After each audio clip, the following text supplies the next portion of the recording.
nous sanctifions et nous élevons ton nom, que ton nom soit béni. On va se mettre debout maintenant. Alléluia. Omarabashika Maracher, marcher seulement de la paix, maintenant marcher de la paix. Omarabashika Manashikaya. Alléluia. Amarasaka Shimarakaya. Alléluia. Nous tenons nos Bibles du Père Céleste. Ta parole est la vérité. Nous venons aujourd'hui au Père. Pour écouter ta parole. Qui nous rend la vie. Ouvre notre entendement. Libère nos intelligences. Afin que nous comprenions ta parole. Je crois aujourd'hui. Et j'écouterai ta parole. Qu'elle descendra dans mon cœur. Et qu'elle va porter des fruits. Les fruits que je porterai avec persévérance. Je te dis merci Seigneur. Au nom de Jésus-Christ. Je t'en supplie. Amen. Alléluia. Gloire à Jésus qui nous avons commencé un enseignement depuis le 31 décembre, comment l'impossible devient possible. Et nous avons commencé avec la première chose que nous avons vu, c'était la foi. On a vu la deuxième chose, c'était la confession de la parole de Dieu. Et puis dimanche passé, nous voyons le troisième paramètre qui transforme l'impossibilité en la possibilité, qui est simplement la persévérance. Alléluia. Alléluia, la persévérance. Amen. Vous voyez qu'aujourd'hui, il y a beaucoup qui n'ont pas persévéré. Quand on parle de persévérance, c'est qu'il y a une difficulté. Je vous ai dit dimanche passé, quand tu as dit que tu es béni Jésus, tu t'es déclaré, il y a un qui t'est déclaré opposant au diable. Nous avons dit que le diable était le grand opposant. Alors, si le grand opposant est là, il va faire des stratégies, il va faire son travail d'opposant. De quoi c'est dit de freiner toi de voir la main de Dieu. Mais toi, ce que Dieu a mis en toi est plus grand que celui qui a ta puissance. Tu dois être vigilant et tu dois persévérer dans ce que Dieu t'a appelé de faire. Alléluia. Alors dimanche passé, je ne vais pas revenir sur ça, je vais parler juste quelques choses. On a vu, lorsqu'il s'agit des promesses de Dieu, de la vie avec Dieu, du service avec Dieu, d'une réussite dépendante totalement de Dieu, on aura besoin de persévérer. Alléluia. Si tu n'as pas besoin de persévérer, tu ne verras pas cela. Même des fois quand Dieu dit, Dieu peut te dire, il t'a donné la chose, mais il peut avoir des embûches en cours de route. Alléluia. Alors il y a quelque chose que je n'avais pas prévu de dire, juste en dernier, toujours je vais le dire rapidement. Vous savez que dans la Bible, il y a une histoire bizarre dans le livre des Juges, je crois, d'un prophète dont la femme était violée dans une ville.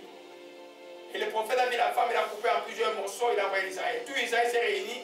La ville où la femme était violée, c'était une ville de Benjamin. On a demandé aux Benjamin qui sont un peuple intromis d'Israël, livrez-nous les gens qui ont fait cela. Les gens ont dit, on ne va pas vous donner. Comme c'était l'armée d'Israël, c'était très fort, ils pouvaient lancer une pierre, couper un cheveu avec. Ils ont dit non. Et puis le peuple d'Israël a consulté l'Éternel. Il dit, est-ce qu'on va combattre notre frère Benjamin? Ils ont dit oui. Dieu a dit oui. Ils sont partis le premier jour du combat. 21 000 Israélites par Benjamin sont morts. Ils sont retournés.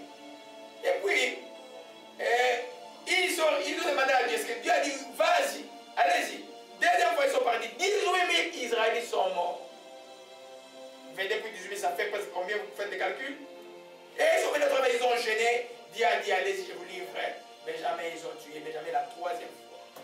Mais là, vous comprenez un peu les choses de Dieu? S'il n'avait pas persévéré, Benjamin n'aurait pas succombé. Alléluia. Je parle à quelqu'un là, une défaite ne signifie pas que Dieu tout est fini dans la vie. Il faut persévérer. Une défaite ne signifie pas que ta vie est finie. Ça signifie que Dieu a toujours un second chapitre pour son enfant. Pour celui qui est obéissant, même pour celui qui est rebelle, même pour celui qui a dit, ah non, moi laissez-moi faire ma vie comme l'enfant prodigue. Dieu donne toujours une chance. Alléluia. Tant que tu es vivant, remercie Dieu. Qui va te donner une chance. Ce ne sera peut-être pas comme la première, mais ce sera même une chance qu'il va te donner d'être encore dans sa voie. Alléluia. Donc, persévérer dans ce qui est bien, dans ce qui est pur, dans ce qui est honorable, c'est ce qu'il faut faire. Alléluia. Amen. Vous savez que des fois, je ne fais jamais rien dans ma vie sans une connotation spirituelle. Tout ce que je fais, ce soit en causerie, quoi. Je fais tout donner une leçon quelque part. Donc, quand vous parlez avec moi, quand on cause, soyez un peu prudents. Alléluia.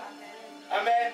Parce que si moi je ne persévère pas dans ce que je fais comme serviteur de Dieu, que je me limite seulement dimanche là ici à vous prêcher, ça ne sera pas bon.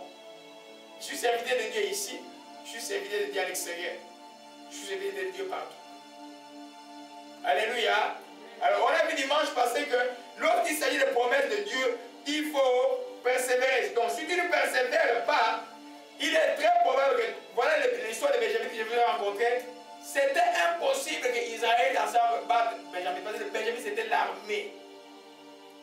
Ils avaient l'élite. C'est comme une garde présidentielle d'un pays qui combat, une troupe d'élite qui est combattue, l'autre est combattue par une autre partie d'armée. Amen. Mais parce que les autres ont persévéré et qu'ils ont compté sur Dieu, que Benjamin était tombé. Alléluia. Amen. Alors c'est très important que nous comprenions que tu ne peux pas venir dans les choses de Dieu sans pouvoir persévérer. En d'autres termes, endurer. En d'autres termes, avoir la foi contre tous les obstacles qui se présentent devant toi jusqu'à ce que tu obtiennes ton but. Et tu dois avoir un but. Si tu n'as pas un but, tu vas persévérer comment? On ne persévère pas en désordre, on persévère en ayant un but. C'est toi les yeux sont fixés sur le but et tu avances les obstacles, tu avances jusqu'à arriver là-bas. Si toi tu n'as pas de but, il y a un problème. On va voir ça tout à l'heure. Alléluia. Amen. Amen. Donc, ça, l'enseignement du dimanche passé est tellement bon. Allez seulement sur le site, allez les revoir. Et on a commencé dimanche passé. J'ai énuméré, juste pour rendre l'enseignement plus pratique, les choses parmi lesquelles nous devons persévérer comme chrétiens. Alléluia. Ah, mais ces choses-là, nous devons persévérer. On a vu que demeurer dans l'amour, il faut de la persévérance pour demeurer dans l'amour. Vous pardonnez toujours pour regarder les biens pour les biens. Il faut persévérer dans ça. Là. Parce qu'à un moment où, à partir du moment où tu cesses d'aimer, ta vie de relation avec Dieu est finie. Tu ne peux pas dire que tu aimes Dieu que tu ne le vois pas, et tu n'aimes pas ton prochain qui est à côté de toi. Alléluia. Amen. Comme j'ai dit, l'amour, ce n'est pas des mots, l'amour, c'est des actes. Alléluia. Amen. Mais on ne va pas revenir sur ça. On a vu aussi que Hébreux 6, verset 12 dit simplement que, alors on peut dans Hébreux 6, verset 12. Amen. Hébreux 6, verset 12. Je peux dire à partir du verset 11. Nous désirons que chacun de vous montre les mêmes zèle pour conserver jusqu'à la fin une pleine espérance.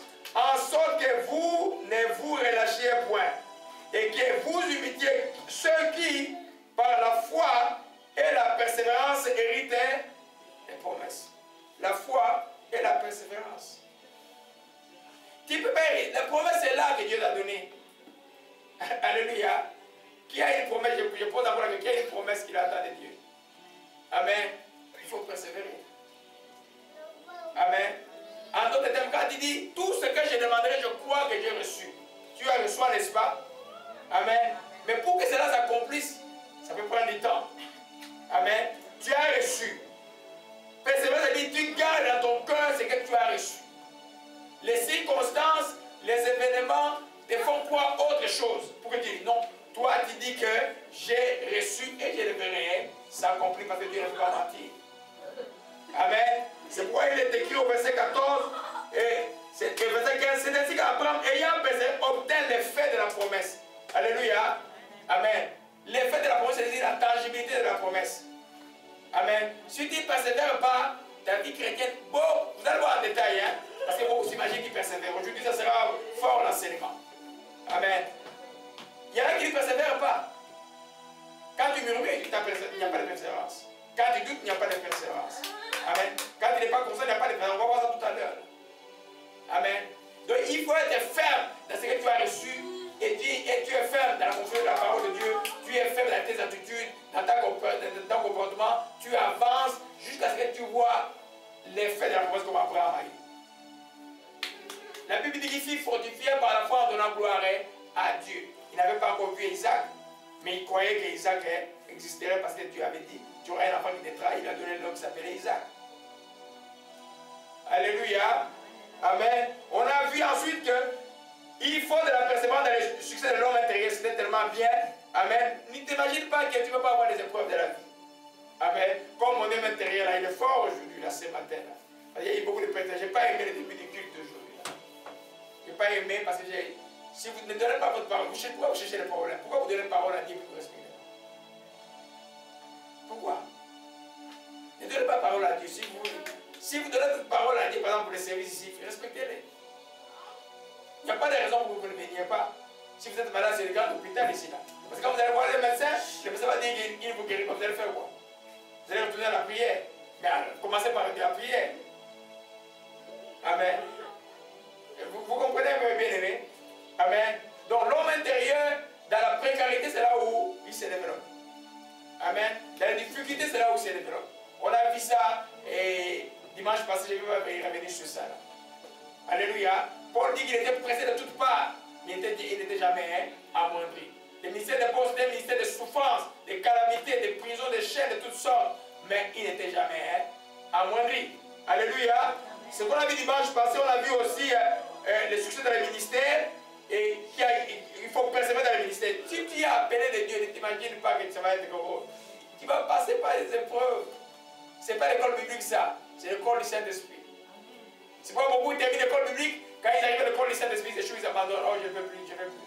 Ils abandonnent. Je laisse d'abord l'église, je vais un peu travailler, un peu, puis je vais revenir. Hein? Alléluia.